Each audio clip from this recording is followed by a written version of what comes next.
दोस्तों, भाजपा के कई सांसद हैं जो अपने काम से ज्यादा अपनी कंट्रोवर्सी की वजह से जाने जाते हैं। उन्हीं में से एक नाम है कंगना रनौत का, जिन्हें बॉलीवुड की क्वीन का टाइटल दिया गया है। नेशनल अवार्ड से सम्मानित है कंगना। और बहुत ही अफसोस की बात यह भी है कि उनके जो बयान हैं वो इससे बिल्कुल भी मेल नहीं खाते हैं। कंगना रनौत 10 से ज्यादा ऐसे बयान दे चुकी हैं, ऐसे विवादों में है जिसकी कंट्रोवर्सी आज तक होती है। कईयों पर तो केस भी हैं।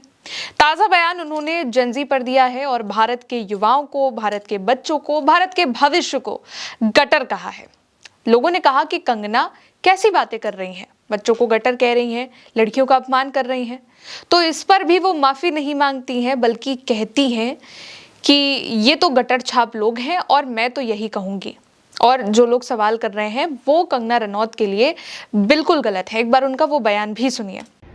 नमस्ते दोस्तों, ये रील मैं मीडिया के बंधुओं के लिए बना रही हूँ क्योंकि मैंने कुछ प्रोटेस्टर्स को जो कि गटर छाप, अनैतिक, अश्लील बिहेवियर सड़क पर बच्चों के सामने, बुजुर्गों के सामने, महिलाओं के सामने डिस्प्ले कर रहे थे, उसको नॉर्मलाइज करने से मना किया है कि we do not accept this in this society. हम लोग नहीं चाहते कि हमारे घर के बच्चों को कोई जो है अपनी अश्लील हरकतों से जो है टाइम से पहले सेक्शुअलाइज कर दे। हमारे घर के बुजुर्गों के सामने जो है हमें शर्मिंदगी महसूस कर, हम नहीं इस तरह का बिहेवियर एक्सेप्ट करते हैं, उसको नॉर्मलाइज नहीं होने देंगे। तो मीडिया जो है मेरे खिलाफ गैंगअप कर रही है। पत्रकारों ने जब उनसे सवाल किया तो उन्होंने उल्टा उन्हीं को दोष दे दिया। वुमेन एम्पावरमेंट की बात करने वाली कंगना रनौत, ऊपर से भारतीय जनता पार्टी की सांसद, वो भाजपा जो नारी शक्ति का ढोल पीटती रहती है, लेकिन जब उनकी सांसद बेटियों का अपमान करती है तो एक शब्द नहीं है बोलने को। खैर, कंगना के 10 ऐसे बयान हैं जो आज हम अभी आपको बताएंगे, जो विवादों में हैं और रहते भी हैं।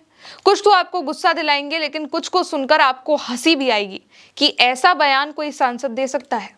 ताजा बयान से शुरू करते हैं। कांग्रेस जनता पार्टी ने जब देश के युवाओं के साथ, जेनजी के साथ प्रोटेस्ट किया तो कंगना रनौत का बयान आया। बतौर सांसद उन्होंने कहा कि ये गटर जनरेशन है। कहा कि बच्चों की रील देखकर मुझे उल्टी आती है, रील्स उल्टी वाली लाने वाली है। प्रदर्शनकारियों की परवरिश पर सवाल उठाए। कहा कि कुछ हिंदू लड़कियां, हाईलाइट करके लिखा, कहा ये गटर छाप है। किसी चुनी हुई सरकार पर सड़क पर उतर करके दबाव नहीं बनाया जा सकता, और अगर व्यवस्था को बदलना है तो आंदोलन करने के बजाय चुनाव लड़ना चाहिए। लड़कियों को तो लेकर के बहुत ही घटिया कहा कि ये लड़कियां अश्लील हैं, बॉडी काउंट को शो ऑफ करती हैं। अब कितना घटिया बयान ये है कि हर कोई सवाल कर रहा है, पत्रकार, आम आदमी, सांसद, लेकिन भाजपा ने इस पर कोई जवाब नहीं दिया है। न कंगना ने माफी मांगी है। ये भी कोई नया नहीं है। इससे पहले जब कंगना को एयरपोर्ट पर थप्पड़ पड़ा था तब भी उन्होंने कुछ ऐसा ही बहुत ही घटिया बयान दिया था। कृषि कानूनों के खिलाफ चल रहे आंदोलन के वक्त कंगना ने किसानों को, जो प्रदर्शन कर रहे थे, वहां लाठी खा रहे थे, उन पर विवादित टिप्पणियां की। एक बुजुर्ग महिला जो प्रदर्शनकारी थी उसकी पहचान गलत बताते हुए सोशल मीडिया पर लिखा कि ये 100 रुपए में बिकती हैं, किसी भी प्रदर्शन में शामिल हो जाती हैं।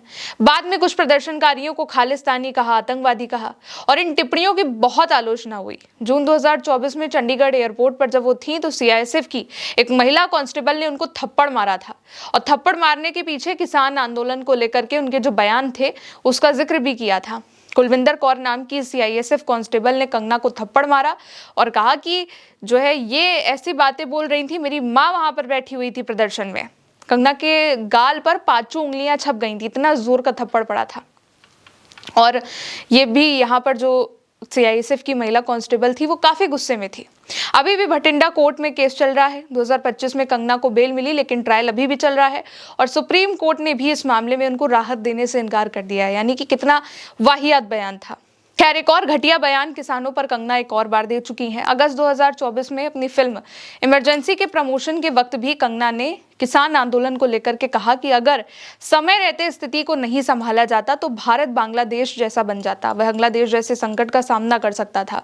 कहा कि वहां पे रेप होते थे, और आंदोलन को विदेशी ताकतों से प्रेरित बता दिया, और प्रदर्शन स्थलों पर हिंसा और गंभीर अपराध होने के आरोप लगाए। इस बयान के बाद काफी राजनीतिक विवाद बढ़ा कि भाजपा को सार्वजनिक तौर पर यह कहना पड़ गया था कि कंगना के निजी विचार है और पार्टी से इस तरीके का उनका कोई विचार नहीं है। और इस मामले में आज भी कंगना पर आगरा के कोर्ट में याचिका चल रही है। चौथा बयान ऐसा है कि आपको लगेगा कि क्या वाकई कंगना सांसद हैं, एक्ट्रेस हैं, इस तरीके के बयान दे रही हैं। नवंबर 2021 में एक कार्यक्रम के दौरान कंगना ने कहा कि 1947 में मिली आज़ादी भीख थी। यानी कि जो लोग, जिन्होंने देश के लिए सब कुछ बलिदान कर दिया था, उनकी उनकी दिलाई गई आज़ादी को कंगना ने कहा कि 1947 में जो आज़ादी मिली थी वो तो भीख थी और भारत को असल आज़ादी 2014 में मिली, नरेंद्र मोदी की सरकार आने के बाद, जब नरेंद्र मोदी प्रधानमंत्री बने। इस बयान पर देश भर में तीखी प्रतिक्रिया हुई। कई विपक्षी पार्टियों ने, संगठनों ने इसे स्वतंत्रता सेनानियों का अपमान बताया और उनका पद्म भी, जिनको पद्म पुरस्कार मिला था, उसको वापस लेने की मांग हुई थी। फिर है पांचवा बयान, जब उन्होंने महाराष्ट्र को पाकिस्तान बता दिया। सितंबर 2020 में सुशांत सिंह राजपूत के मौत के बाद महाराष्ट्र सरकार और मुंबई पुलिस पर सवाल किए। सोशल मीडिया पर लिखा था कि मुंबई अब उन्हें पाकिस्तान अधिकृत कश्मीर पीओके जैसा लगने लगा है। इस बयान ने महाराष्ट्र की राजनीति में बड़ा विवाद खड़ा करा। बाद में वहां पर मुंबई नगर निगम बीएमसी ने उनके कार्यालय के एक हिस्से पर कार्रवाई करी थी, जिसके बाद बॉम्बे हाई कोर्ट ने इसको जो है दुर्भाग्यपूर्ण भी जो है और दुर्भावनापूर्ण भी करार दिया था।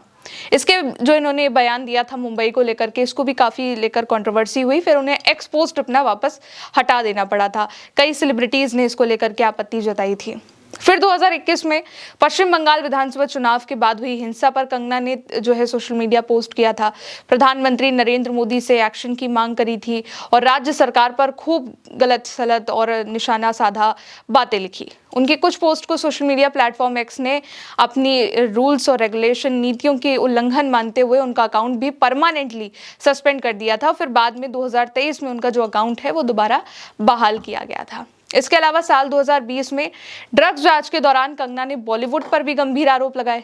गटर वाला बयान ये इससे पहले बॉलीवुड को भी कैच की है। दावा किया कि फिल्म इंडस्ट्री का बड़ा हिस्सा नशीले पदार्थों के प्रभाव में रहता है और बॉलीवुड को गटर कह दिया था। उनके इन आरोपों का कई सेलिब्रिटीज ने, कई कलाकारों ने, कई फिल्म के संगठनों ने विरोध किया था। और इससे पहले भी कंगना रनौत कई बार बयान दे चुकी हैं, जाति आधारित आरक्षण व्यवस्था की आलोचना कर चुकी हैं। उनका कहना ये रहा है कि आरक्षण व्यवस्था योग्यता आधारित प्रणाली को प्रभावित करती है और भविष्य में इसे आर्थिक आधार पर होना चाहिए। उनके बयानों का जो है दलित और बहुजन संगठनों ने खूब विरोध किया और इसे संविधान की भावना के खिलाफ बताया था। इसके अलावा राहुल गांधी को लेकर के भी उन्होंने एक बहुत ही घटिया बयान, घटिया पोस्ट किया था। 2024 में राहुल गांधी की एक उन्होंने edited photo, morphed photo share करी, जिसमें राहुल गांधी को एक स्कल कैप, टोपी पहने हुए, गले में क्रॉस जो कि ईसाई धर्म का प्रतीक है वो, और माथे पर तिलक, ये दिखाया था। ये फोटो राहुल गांधी के जाति जनगणना वाले बयान के बाद में शेयर करी गई थी कि वो जाति के बारे में, क्योंकि कह रहे थे कि जाति जनगणना होनी चाहिए, तो इसको लेकर के कंगना टारगेट कर रही थी। मकसद था उनकी छवि को धर्म परिवर्तन या फिर अलग पहचान से जोड़ना। फिर कांग्रेस ने 40 करोड़ का उन्हें डिफेमेशन नोटिस भेजा था। इस तरीके से कंगना रनौत ऐसे 10 से भी ज़्यादा कंट्रोवर्सी में फंस चुकी हैं, बयान गलत सलत दे चुकी हैं, कोई पोस्ट कर देती हैं और फिर आखिर में उनको ये सारे पोस्ट हटाने पड़ जाते हैं। अब उन्होंने युवाओं को, जेनजी को, जो कि देश का भविष्य है, उनको लेकर के ये गटर छाप बयान दिया है, गटर छाप बोला है उनको, और इस पर भी उन्होंने अब तक कोई माफ़ी नहीं मांगी है। फिलहाल अभी के लिए इस खबर में इतना ही। देखते रहिए उल्टा चश्मा यूसी। नमस्ते।